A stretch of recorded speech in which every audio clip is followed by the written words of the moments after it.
The party continues. Day 8 of the World Championships. Remember how I told you day 7 yesterday was dramatic? Oh no. Day 8 said, watch this, because the relays have come down in Tokyo. And of course, before we get to the relays, we've got to shout out our boy, Marco Arop, Canadian athlete in the 800 meters, gets a bronze medal in Tokyo on his 27th birthday. Happy birthday, Marco Arop. And of course, Devin will be talking about him later. Of course, Devin, you know, he's on the ground for us in Tokyo. We're definitely going to talk about him a little more. Absolutely, Perdita. Good evening from Japan National Stadium. Marco with another global medal. You know, you go back to 2022, a bronze, then world champion in 2023, silver last year, a bronze here tonight. When the 800 meter is as good as it's ever been, Marco Arop does it again. He lands on the podium. A gutsy race will break down later in the show. I'm exhausted, Perdita. A dizzying night inside the stadium. We got a lot to get to. We got a lot to get to. This is going to be juicy. It's also, we need like a flow chart and all these different Venn diagrams to take us through this. But let's start with the men's 4x100 meters. Good news, the Canadian men are in Devin. They are the reigning Olympic champions, of course.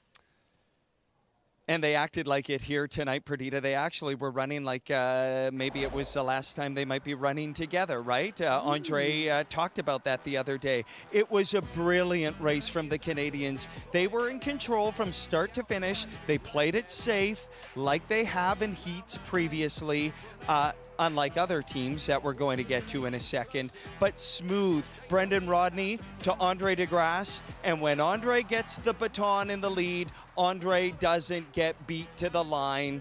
37.85, Andre with the fastest close in the heat, Perdita, up against the Americans who didn't have their stars. We can discuss some of that. But the Canadian men have done it again. Smooth operators. They are into the final. That's more than can be said than a lot of the other favorites going in to the heats here tonight, Perdita. Oh, well said, my friend. And I'm like, where do I even start with this? We have to start with the Jamaicans, though, because, of course, Oblique Seville, Kishane Thompson, 1 and 2 in that men 100 meters. And what do? They mess up the exchange. They do not make it into the final. I had flashbacks, some deja vu, because at the World Relay Championships in China earlier in the year, they did the same thing. But in those championships, Devin, we know that they had 2 chances. So they didn't make it the first time, dropped the baton there. So the next day they were able to qualify again. This was to get into these world championships. They dropped the stick again in the exact same spot. Kishane never touched it, never got his paw prints on the baton. Devin, they had to go to London, the Diamond League in London, in August to try and just get a time. They do. 37.80 would have been the second best time if they ran that in this race. Devin, I just don't even know what to make of this team. I know the Jamaican fans are going to be absolutely upset. This is a national disaster. It is, and I've talked a lot about the fact that we're right beside the Jamaican broadcasters. None of these athletes stopped to talk to them. Kishane wasn't even in the right lane, Perdita. He actually was outside of the lane, so even if he did get the baton, it wouldn't have mattered. They would have been disqualified. He was outside of the lane. It was a disaster. Great Britain couldn't get the baton around. Italy couldn't get the baton around. South Africa couldn't get the baton around. People were fumbling the baton. Bodies were all over the track. It was really, really messy here tonight. My takeaway from all of this, I think it becomes even more impressive that the Canadian men continue to deliver time and time again, because, Perdita, the world has gotten so good that even in the heats you have to put forward a world-class performance and then ramp it up a little bit more in the final. Canada, these guys have done it time and time again, and we've seen juggernauts drop it time and time again. So that's my takeaway from all of this. A quick update on South Africa. They were impeded by the Italians. There have been appeals over the last bit of time, and what we're understanding, Perdita, and I'm going to need your help to break this down and what this is all going to entail. But South Africa tomorrow now actually gets to run a timed final. If their timed final is better than the little Q qualifiers, France and Australia, there will be 9 teams in the final. So they'll race that ahead of the final session, Perdita. I have no idea what to make of that. With nobody on the track, they have to run the race and hopefully get in. Devin, okay, so let's break this down a little bit. So this is great for them. If you're that team, you're like, yes, we live to fight another day, potentially. But it's complicated because, you know, you have no one to pace off of. You don't know really how the race is going. You don't really know how fast you're going. But also, it could be a good thing because you don't have to be distracted and, you know, someone taking off and where your line is. Here's the deal. They are definitely a player. South Africa won the silver medal at the Olympics behind Canada yesterday. The fact that they're in this position is surprising to me. Like you said, Great Britain is not here. Major threat. They got the bronze medal in Paris. So these aren't, you know, some basic teams. They are players, which to me, when I think about Canada's chances, I kind of like it. So they have to, you're right, they have to do better than one of the little Qs, meaning they have to show that you would have made it in anyways and been fast enough if you did it in the actual race. But this is, this is drama. We'll hold on to that. Let's talk about the women, because Canada, our 4x1 women's team, they broke the national record, Devin. They were the 4th fastest in their heat, but 5th overall. You got to give them some love. You know, Perdita, they first broke the national record in Paris last year to qualify for the finals, and there had been so much conversation about this women's 4x100 meter program because it has always been about the men. And then all of a sudden, the women burst onto the scene with a national record in Paris. Then they break the national record again in May. This lineup right there, Sha'Carri, Jacqueline, Mary Eloise, and Audrey. And here tonight, they break the national record yet again. So every time this quartet is on the track globally on the big stage over the last year, they keep lowering the national record. And when I talked to them here after the race tonight, they all talked about confidence, about feeling like they belong now, about when they show up here at the stadium, they're not starry-eyed. They're not looking over at the other lane to figure out what if this happens, what if that happens. They are staying in their lane, and they are delivering world-class performances, Perdita. It's brilliant, and I expect even better. I wouldn't be shocked if we see another national record because they all said they can be better again in the final. I love it for this program, and I think other people in the track community in this country are watching and saying, why not us? Let's continue to build this program. And I got to give a tribute. I got to give a shout out to Audrey's closing 100 meters. That anchor leg was incredible. We also know that the U.S. women, they are leading, okay, #1 in the world. They're also the world record holders and championship record holders. But Team Jamaica qualified 2nd, fast. The 2 Clayton twins are on there. So this is so great to see what is happening with them. We might be able to see Shelly-Ann Fraser-Pryce, Devin, I'm hoping, in maybe her last race. Well, I have a bit of an update because I pressed our Jamaican colleagues on that, and they unequivocally, Perdita, said Shelly-Ann Fraser-Pryce will be in the lineup in the final. Can you imagine this storyline? In Osaka in 2007, she helped the Jamaicans to a silver medal in her World Championship debut, and now a brilliant bookend back in Japan. And wouldn't it be something if Shelly-Ann Fraser-Pryce helped the Jamaicans to the top of the podium? Get your popcorn for both of the 4x100 relay finals. To that point, Perdita, I should say that I did talk to Glenn Roy here. You know, Donovan said maybe change up the lineup for the final. I put that to Glenn Roy here tonight, and he didn't flinch. He said it'll be, as of right now, I need to put in that qualifier because he has to talk to the guys here tonight, see if anything was tweaked or anything happened. But as of right now, it'll be the same 4 guys, the Olympic champions, trying to run it back here in Tokyo for Canada. We love Donovan. We love his opinions, but I'll be honest, I agree. I think, and he would agree too. I think it's go with your big guns. Okay, let's not take any chances here. We got to talk about the men's 4x4 meter relays. The U.S., they are not in it. And I don't know, Devin, if it's hubris, if it's arrogance, what is it? But they ran respectfully, their C team, my friend. Probably hubris, Perdita. At least that is what I'm seeing on the online chats and social medias right now. Right there. Perfect. It's like we drew it up, Perdita. That's television, baby. Listen, if we learned anything here tonight, you got to show up. And you cannot take the foot off the gas.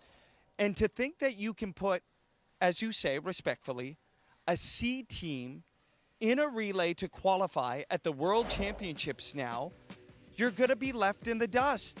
Watch this pileup. I mean, it was chaotic in the 4x400s, Perdita. Like, watching it here, it was just an entanglement of humanity throughout these races. So here's an update. We made sense of the 4x100. Now let's make sense of the 4x4. Please. The United States aren't out of it just yet. So what we've learned in this late breaking hour here in Tokyo is that the United States are going to have a runoff with Kenya because Zambia got in the way of everything. So now there's another chance for the Americans to advance against the Kenyans. You know what? As I think about this right now in real time, Perdita, I don't know. I would assume that they have to stick with the same lineup. Would you believe that that is the case for that rerun? Oh, 100%. They're going to have to use the exact same team that mucked it up and show that you're not going to do that again. This is the deal, though. I'm so glad, and I know if you're another team that's looking at this who maybe didn't get a chance to, didn't get this decision made and you're truly out of it, maybe it's your own fault, probably is if you're not in there, but you like the idea of having this second chance. And I actually think, Devin, that World Athletics is getting it right. If only, I'm going on a tangent now, but I get to do this. If only they'd apply this kind of same thinking to the false start rule. But anyways, let me get back on track. I love this idea for the 4x4. They get a second chance. Do you see how people make a mistake and you give them a second chance? Do you see how stuff happens and they get a second chance? Anyways, I'm going on a rant now. But this is great. This is good news. But again, this is now going to be a 9-lane final. We know in the 4x4 that they get to cut in. In the 4x1, you don't. It's going to be a tighter turn. So, but you're just going to be happy to be able to possibly get a lane. But to see a team like the United States, Devin, I love it. I love it for them. But you're going to have to not have ego, and you're absolutely going to have to just put your A team in, put your B team in. What are you saving for later? No disrespect to those 4 guys who did it. Things do happen. But come on, develop your relay program. Another little T, Devin, they got rid of Michelle Freeman, their relay coach, last year. She had been on this team for years. She's mostly on the women's side, but she has been helping. So a lot of people are like, you got rid of Michelle Freeman? It was a big deal, right, in USA Track and Field. And they brought in somebody new. So now everybody is looking at this relay program coming into these World Championships, Devin, and they're like, well, did you move out Michelle Freeman for moving sake, or are you actually going to make this relay program better? And I'll say that answer rather, is on shaky ground, my friend. Any other thoughts?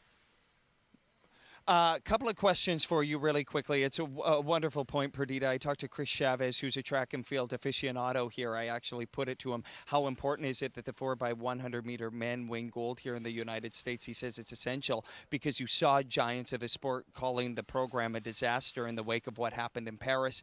Maybe you squeeze the baton a little tighter with so much expectation. We'll find out tomorrow. But a question to you, because we know the United States are probably gold medal favorites in the 4x4. We know that South Africa could challenge for the podium in the 4x1. They're going to have to run these races, Perdita, at some time before the final. How much of that is going to have an effect on how they'll be able to perform in the finals should they advance? In the U.S., I think they'll be fine because I do believe that they'll be able to switch out that quartet for whoever they want. So they'll have fresher legs if they're able to get in. For the South African men, though, I'm thinking in my head, Akini Simbine is one of their legs. We know that name well. I'm thinking of their supporting cast. Devin, I actually don't think they have a lot of depth. I think the 4 that they use in that 4x1, my friend, is going to be who they have to use in the final. It is a little bit tricky, but it's a shorter event. You should be trained as an elite athlete to be able to run back-to-back 100 meters at full, ability and still be fresh for the final. But again, that's now 3 rounds for them. If you think about it, they are truly at a disadvantage if I have to think about it. Should we talk about some good stuff? Should we talk about our boy, Marco Arop? I mean, there's still a lot to talk about, Perdita. Continue. There is. Did I leave any crumbs? Did I leave any crumbs on our table? Unbelievable. Yeah, it really is. But back to Marco, because it would be nice to pump some air back into my studio, because I'm on a rant. But it is so good, Devin, to see him on his 27th birthday. And I always say, when I used to watch TV, I'm like, why do other athletes talk about themselves? But indulge me for a second, okay, everybody. So on my 27th birthday in Japan, in Osaka, I won a medal. And, it was a silver. And it was just a big deal to race on your birthday. I heard the other athletes wishing Marco happy birthday when I was listening to the call. But we got to say, a beautiful bronze for him. Defending champion, good enough to get on the podium once again, Devin. Yeah, Perdita, I think this race for Marco is a race that he is going to be remarkably proud of. 4 years ago, in this exact stadium, in the semifinal, he ran out of steam and didn't advance to the Olympic final. Think about what he's done over those last 4 years since then. It was crushing for him, but he took it on the chin and he got better. He went on to win a bronze at the World Championship the year after that. Then he wins a gold medal at the World Championship. Then he wins a silver medal. It was a coin flip with Wanyani last year. Unbelievable. He was so gutsy in that Olympic final. And then here tonight, and he was honest with me about the fact, Perdita, that he wasn't sure if he had a 1:41.95, a season's best time in his 27-year-old body. He said he battled some injuries. It wasn't a smooth path to this bronze medal here tonight. That, to me, is what makes this even more impressive. The field has never been better. David Rudisha and Seb Coe were up in the box watching down at these giants of the sport. Of course, they're some of the best to ever do it as well. It's never been deeper, and there was Marco yet again, fighting through injury, fighting through adversity, through questions, and here tonight, getting on a global podium once again. I think the evolution, I've said it throughout this entire World Championship, of Marco Arop is one of the great stories in Canadian sport, and he is so beloved, Perdita, by his competitors and fans and everyone because of who he is on the field of play and off of it, and he was smiling like he had won the gold medal here tonight. He is so likable. I'm just so thrilled for Marco. Oh, you should be. And a bit of history for us. The last time a Canadian man won a medal in these championships before Marco was, Gary Reed, also in Japan, in Osaka in 2007. So think about how far he has come, right? To have Canada be on the map in this event once again. I will say this about Marco all season. It's been up and down. And I got the sense that he was playing. Him and his coach were tinkering. Do we need to run and win and try and win from the front, from the middle, from the back? And of course, we saw Wanyoni, such a brave run. He's like, I'm going to get it from the gun and I'm going to hold on. I was like, how are you going to do this? But he does. But for Marco to have an answer and to get to that, final, I'd say 10, 20 meters and still be able to get on the podium, simply outstanding. Marco, I don't know if you guys have seen, I'm not out of order for saying this, but he showed a picture of himself at a meet earlier this year. He has abs. Marco, eat the cake. Eat the cake. You got the medal. It's your birthday. Eat all the things now. We don't need the abs anymore. Yeah, we do. But anyways, happy birthday from us. Perdita, and you know what? I asked him about how he's going to celebrate, probably because I was hoping he would say he's going to eat cake, just like you suggested. What he did say is that his parents are here from Edmonton for this great moment on their son's birthday. He spoke glowingly of them. They've, done so much for Marco and his family, for him to be able to be in this spotlight. So I'm really happy that Marco and his parents, who leave tomorrow, will get tonight to celebrate the bronze medal and a beautiful birthday here in Tokyo. I love that tidbit, friend. I love that tidbit. We do have to talk about Sarah Mitten. She was in medal contention, I think up until the fifth or the final throw, and gets past, to settle right for fourth place. Devin, after what happened in Paris last year, we know this has to be really hard for the Canadian. And yet, you know what, Perdita? She was really, really impressive when she spoke to me in the post-competition interview. I was with her in Paris. with that devastation, and it was gut-wrenching to have that conversation with her. She told me tonight that was one of the darker times for her. But here tonight, she sort of just accepted the result. 6 throws, Perdita, over 19 meters. She went from silver to 4th in the final round, but she was the most consistent. She's evolved as an athlete. She was fine with it. She says it's been a long up and down season, 4th in the world. This is only going to light a fire for her as she continues on in her journey. Yeah, I don't know what more to say other than the fact that I just thought she was beautiful and vulnerable and wonderful in our post-competition interview. And it was nice to see because she was so devastated 1 year ago. Yes, that's right, with that 12th place finish. I want to say this because I've been in this situation where you come into a championships, you have your expectations, and you don't meet them. And I think, to your point, she has worked so hard on her mental fortitude, her strength, and really just showing up in these moments. And I truly believe that she did tonight. But I also know that when the lights are, off and you're by yourself, you can get back to your room and sometimes feel really low. So if Sarah hears this, I love what you said about her post-race interview. Girl, hold your head up. We love you. We know you'll be back. And you are not done. And you finish this on your terms and you do what you want to do. So hats off to Sarah Mitten. We also have to get to some news in the men's decathlon. Listen, I'm all the feels here because Damien is not able to even start the competition, Devin. And then Pierce Lepage going into the first day, the final event, the 400 meters, he has to bow out with injuries. A tough day for our 2 multi-eventers. Perdita, I almost forgot. It feels like a lifetime ago that the Damien news came down. But yes, early this morning here in Tokyo, we received the difficult news that Damien Warner, the Olympic champion 4 years ago in this exact stadium, not able to go, an Achilles injury. Just devastating, right? This comes in the heels of what happened in Paris, where he bowed out in the pole vault. 2022 Worlds left with a hamstring injury. This was meant to be his 8th Worlds, and he hasn't won that elusive world title. He is such a champion. A gut punch, no doubt. So Damien is out.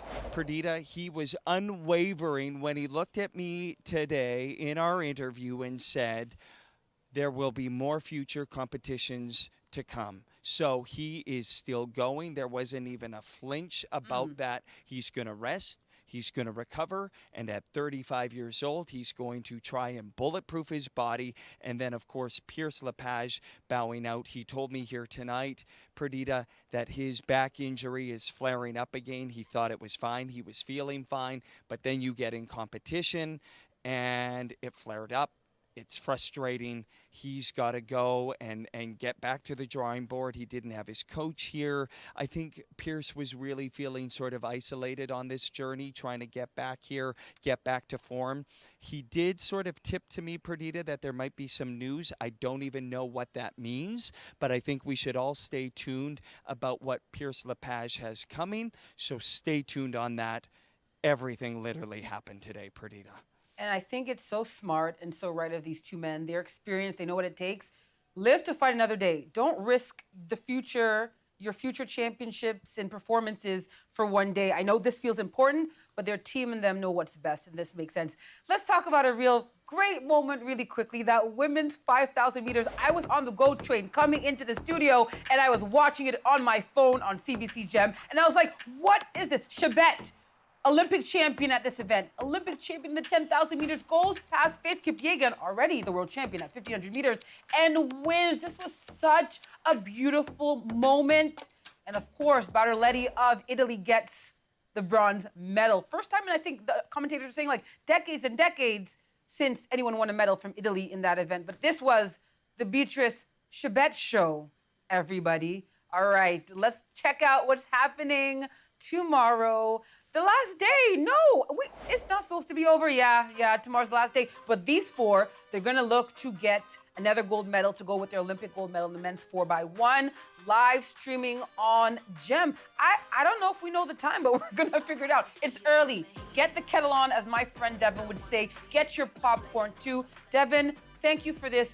One more day, my friend. We're gonna finish strong, are we not? One last dance, Perdita. Buckle up. Can't wait. Let's go.